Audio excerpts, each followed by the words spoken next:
The largest cattle empires in the American West did not begin with a cowboy riding alone into empty land. They began with contracts, marriages, credit, political connections, water, and the ability to persuade other people that one family's claim should extend farther than the eye could see.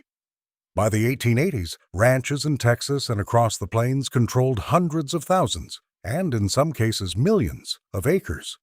Their owners shaped towns, railroads, markets, labor systems, and law. Their brands became more recognizable than the names of many workers who built them. The mythology celebrates independence. The empire required organization. No ranching family demonstrates that contradiction better than the Kings. Richard King arrived in South Texas through transportation, not cattle. Born in New York City in 1824, he went to sea young and developed experience operating steamboats. During the Mexican-American War and the years that followed, he worked along the Rio Grande, moving military supplies and commercial cargo. That river business gave him three things a future rancher needed: capital, partners, and knowledge of a border region outsiders often misunderstood. In 1853, King and Gideon K. Lewis established a cattle camp on land near Santa Gertrudis Creek. King acquired acreage through purchases that expanded over time into the foundation of the King Ranch. The area was not empty.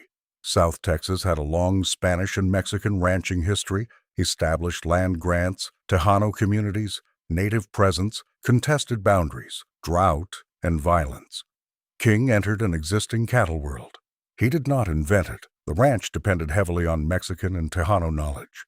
Vaqueros understood the climate, horses, cattle, ropes, water, and techniques developed over generations. The workers associated with King Ranch became known as Queneños, the King's people. Families lived and worked on the ranch across generations, creating a labor community whose identity became inseparable from the property. The name sounds intimate. The relationship contained power. The King family owned the land, cattle, capital, and brand. Queneño families supplied skill, continuity, and labor in a region where finding and retaining capable workers was essential. Loyalty could produce protection and belonging, but it did not make ownership equal. The paternal image later attached to great ranches often softened the fact that one side could inherit the empire while the other inherited employment. Richard King understood that cattle alone did not make a ranch secure. Water did. Santa Gertrudis Creek helped determine the original location. Wells, tanks, and later irrigation supported expansion. In dry country, the ability to hold water could matter more than the ability to hold a boundary on paper. A ranch with weak water access could lose cattle during drought, regardless of its acreage. The early King herd also reflected local adaptation. Longhorn cattle survived heat, insects, sparse forage, and distance better than many imported breeds. They were not ideal beef animals by later standards, but they could reach market alive. During the post-Civil War cattle boom, that durability became money. King Ranch sent cattle toward railheads and markets while also developing its own breeding, horse, and land systems. Success allowed more land purchases. More land protected grazing and water. More cattle created more capital. Scale fed scale. The family alliance behind the ranch became equally important. In 1854, Richard King married Henrietta Maria Morse Chamberlain, the daughter of a Presbyterian minister in Brownsville. Henrietta's role is sometimes reduced to wife of the founder, but the empire that survived Richard King's death depended on her ownership, decisions, and partnership with the next generation. When King died in 1885, the ranch carried debt and faced an uncertain transfer. Large properties often break at exactly this point. Heirs disagree. Creditors press claims. Land is divided. Managers pursue personal advantage. Henrietta King did not allow the ranch to dissolve. She worked with her son-in-law, Robert J. Kleberg, a lawyer who had married Alice King. Kleberg reorganized finances and management, helped stabilize the estate, and became a central figure in the next phase of expansion. The King and Kleberg family lines turned a founder's ranch into a continuing institution. That transition is the true beginning of empire. Many men can accumulate property during one lifetime. An empire survives the funeral. The ranch later became famous for enormous acreage, livestock innovation, the Santa Gertrudis cattle breed, thoroughbred racing, oil, farming, and other enterprises. But none of that future was guaranteed in 1885. The immediate question was whether the family could convert personal authority into durable management. They did. The cost of that success appears in the map. Land that had once contained multiple claims, communities, routes, and uses became increasingly organized beneath one brand. Fences, legal boundaries, patrols, wells, and company decisions turned landscape into a state. The King Ranch did not simply occupy the frontier, it replaced frontier uncertainty with private authority. And hundreds of miles north, another cattle empire was being built by a partnership that would end in death, inheritance, and a widow managing land from across the Atlantic. Charles Goodnight knew cattle trails before he controlled a cattle empire. After the Civil War, he and Oliver Loving drove cattle from Texas toward markets in New Mexico and Colorado along the route that became known as the Goodnight-Loving Trail. Loving died in 1867 after being wounded during an encounter near the Pecos River. Goodnight continued ranching, trailing, and seeking a place where grass, water, and distance could support a large operation. He found it in the Texas Panhandle. Palo Duro Canyon cut into the high plains, offering shelter, water, and grazing in a region that appeared forbidding from above. In 1876, Goodnight established a ranch there. Skill and location were not enough. Large-scale ranching required capital. The money came through John George Adair. Adair was an Irish landowner and businessman. He and his American wife, Cornelia Wadsworth Ritchie Adair, entered partnership with Goodnight. The J.A. Ranch took its initials from John Adair, but its operating identity came from the combination of Adair capital and Goodnight's cattle experience. This partnership complicates the image of the Western cattle baron. The man on the ground was not always the man supplying the money. The investor did not always live near the cattle. An empire could connect Texas grass, Irish wealth, Eastern family networks, and national beef markets. Goodnight managed the ranch and applied practical systems to a difficult environment. The J.A. expanded through land acquisition and cattle operations. At its greatest reach, it controlled well over 1 million acres. The number itself is impressive, but acreage only mattered if the ranch could manage water, animals, workers, weather, and boundaries. The Panhandle tested all of them. Drought reduced grass and water. Winter storms killed cattle. Prairie fires crossed enormous distances. Predators took calves. Rustlers altered brands or moved stock. Before fences fully divided the range, cattle belonging to different owners mixed and required roundups. Goodnight became known for disciplined management, but his authority existed within a larger history of dispossession. Palo Duro Canyon had been central to the lives of Comanche and other Plains peoples. In September 1874, U.S. Army forces attacked villages in the canyon during the Red River War, destroyed supplies, and captured a vast number of horses. Native resistance in the region was broken through military force and confinement to reservations. The J.A. Ranch followed that transformation. The grass was not newly discovered. It had been made available to ranching capital by war and federal policy. This sequence appears repeatedly across Western cattle history. Military campaigns and treaty violations constrained native nations. Railroads opened market access. State and federal land policies encouraged private control. Investors arrived after violence had changed who could remain. The ranching story often begins after the land has been cleared politically. That makes the empire look natural. It was not. John Adair died in 1885, the same year Richard King died. Once again, a major ranch faced the transfer problem. Cornelia Adair inherited her husband's interest. She continued the enterprise and eventually became the principal owner after the partnership with Goodnight ended. Her involvement lasted decades, much of it while she lived outside Texas. Managers, correspondents, reports, and trusted agents allowed one person to control a vast panhandle property from far away. Distance did not weaken ownership. It changed the tools of ownership. A local ranch hand knew the land through weather, cattle, horses, and daily work.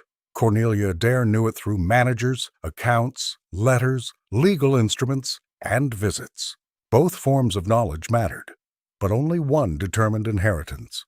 The J.A. Ranch survived because it developed systems larger than its founders: management hierarchy, wage labor, branding, records, supply chains, and rules for land use. Workers maintained fences, handled horses, moved cattle, repaired windmills, fought fire, and endured weather. Their lives gave the property continuity between reports. The ranch headquarters became a small private community. Large ranches required housing, food, blacksmithing, veterinary care, horses, storage, and communication. They created their own internal geographies: camps, line cabins, water points, pastures, and routes known more precisely by workers than by owners. At night, a rider in a line camp could be miles from headquarters and an ocean from the person holding title to the land. The brand connected them. The J.A. brand announced ownership on cattle. Fences increasingly announced it on the ground. Records announced it in court. Each system made a huge and complicated landscape legible to the empire. Yet the J.A. did not become an impersonal corporation in the same way as some later operations. Family ownership remained central, and the ranch continued through descendants. This gave it a narrative of stewardship that many cattle families valued. Stewardship and control can describe the same act from different positions. To the family, preserving an undivided ranch meant protecting history and productive land. To a small settler or displaced community, the same continuity could mean one gate remained closed for generations. The next empire removed even the comfort of a founding ranch family. It placed 3 million acres beneath a brand created by a contract to build the Texas state capitol. The XIT Ranch began with stone in Austin and land in the Panhandle. After fire destroyed the old Texas Capitol in 1881, the state planned a new building. Texas possessed enormous public land, but limited cash. The solution was an exchange. A syndicate would finance and construct the Capitol, and the state would compensate it with approximately 3 million acres in the Panhandle. The agreement created one of the largest ranches in American history. The land stretched across 10 counties near the New Mexico line. Tradition later explained the XIT brand as 10 in Texas, though historians note that the exact origin of the initials is uncertain. The phrase survived because it made the empire easy to remember. The ownership was less simple.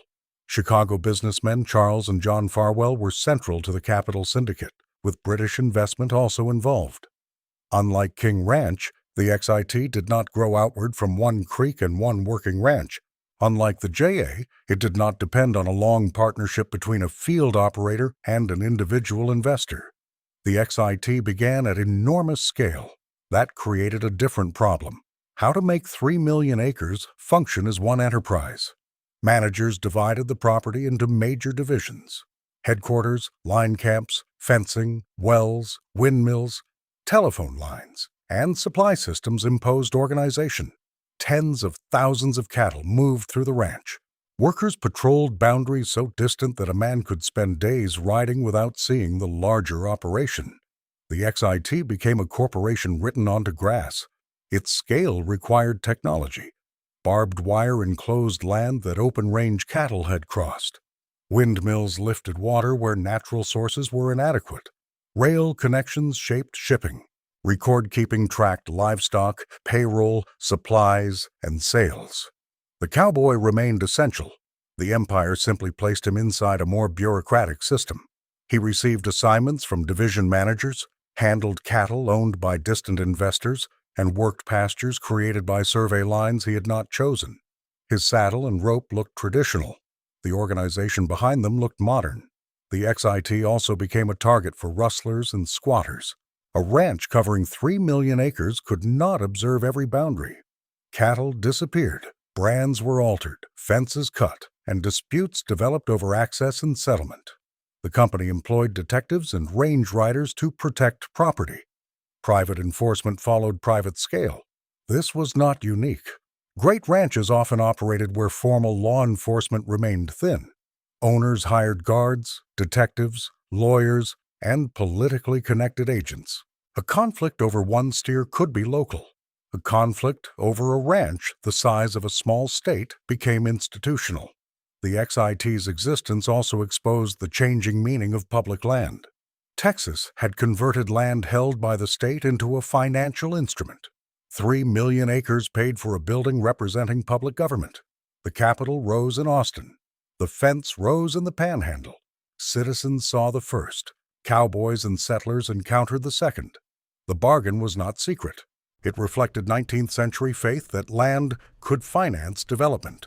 Railroads received grants for track. Schools and public projects relied on land revenue.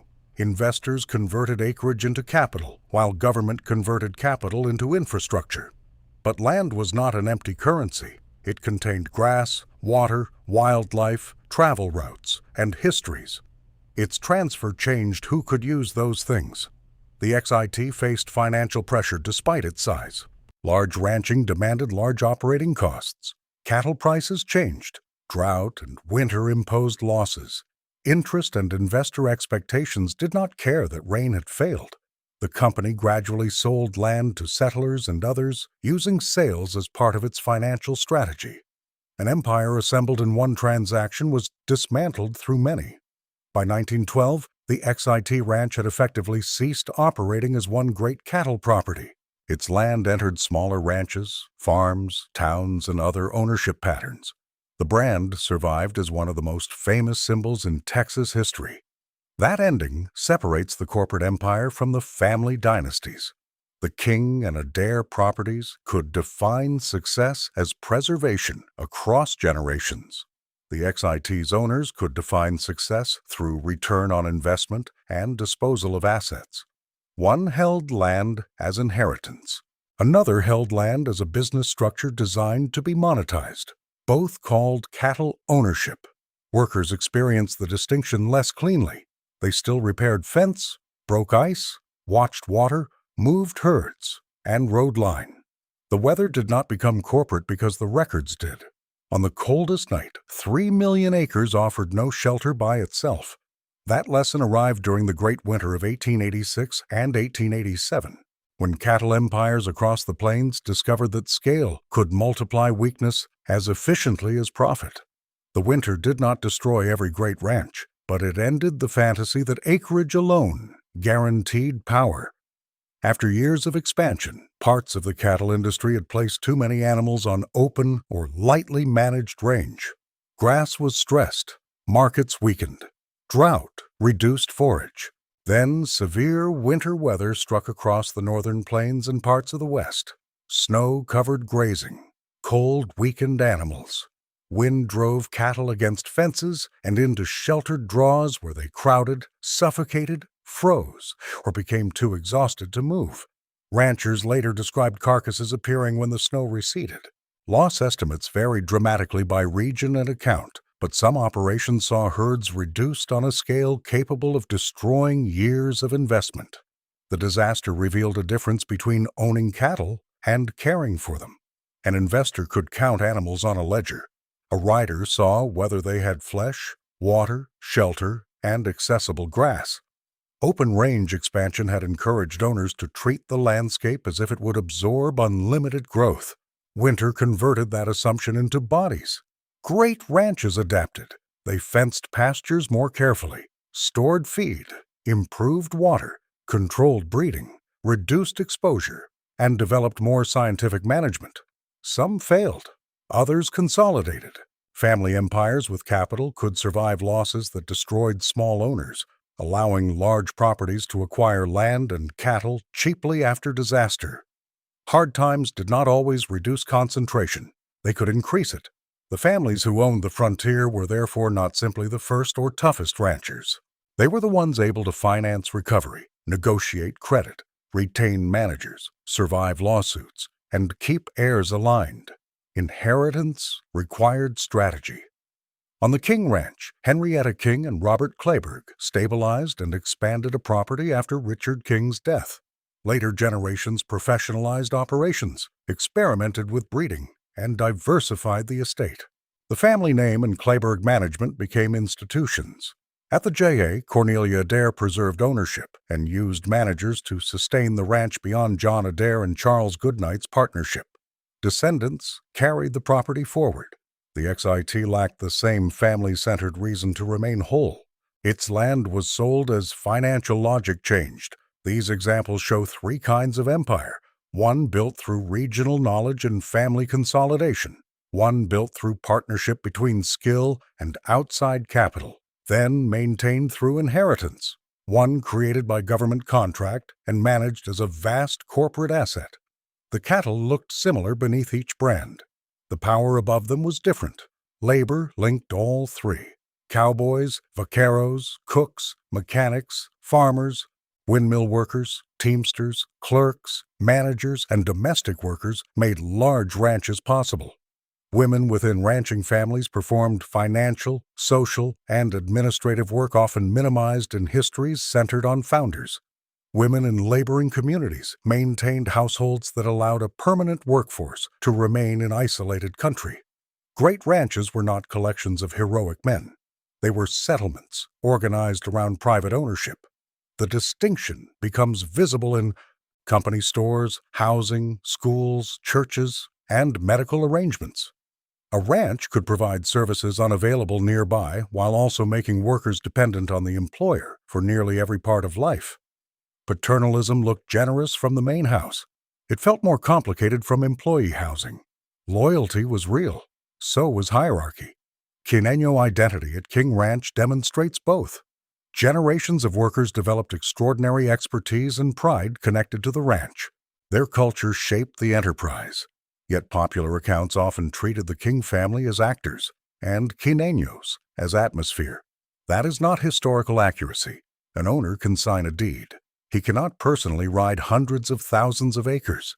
The labor force converted paper control into actual control, finding lost cattle, maintaining water, enforcing boundaries, treating animals, preserving horses, and knowing which part of a pasture would fail first. If you had worked on one of these ranches, would you prefer the security of wages, housing, and a powerful employer, or risk everything trying to obtain a small place of your own? Leave your answer in the comments. The choice helps explain why some workers stayed for generations and others left as soon as land became available. For many, independence was not the starting point. It was the hope used to endure dependence. And as fences spread, even that hope became harder to reach. A cattle empire could own land and still fail because it did not own the price.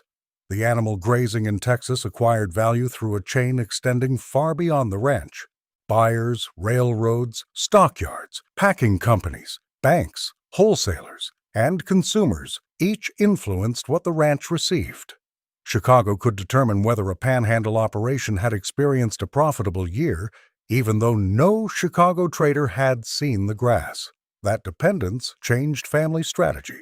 Large ranches sought better shipping access, improved breeds, negotiated freight rates, and watched market reports. They borrowed against land or livestock to finance operations. Credit allowed expansion, but it also allowed a distant bank to become part of a drought. Interest continued when rain stopped. The founder mythology rarely lingers on refinancing.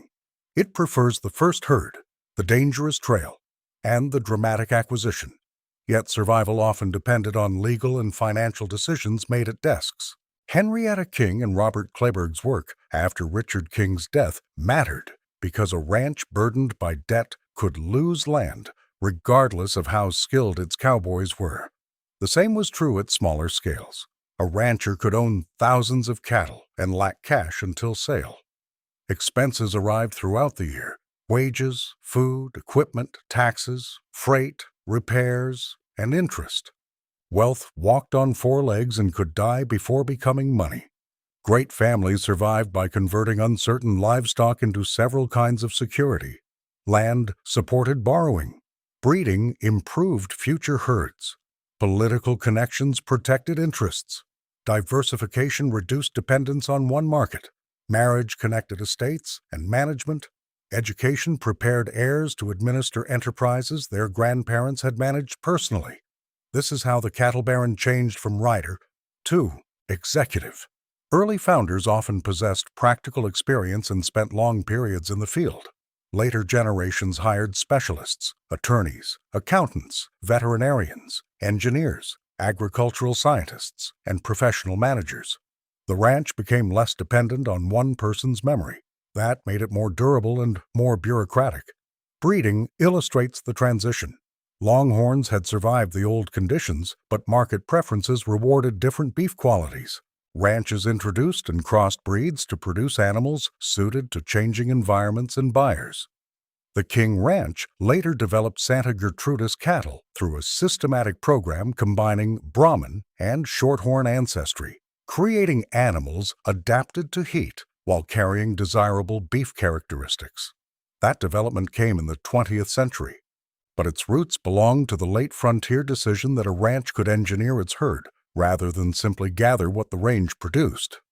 The cattle empire became a laboratory. Water systems changed in the same way. Windmills allowed ranches to reach groundwater and distribute grazing pressure. Fences divided breeding groups and protected pasture. Record-keeping connected individual animals to management decisions.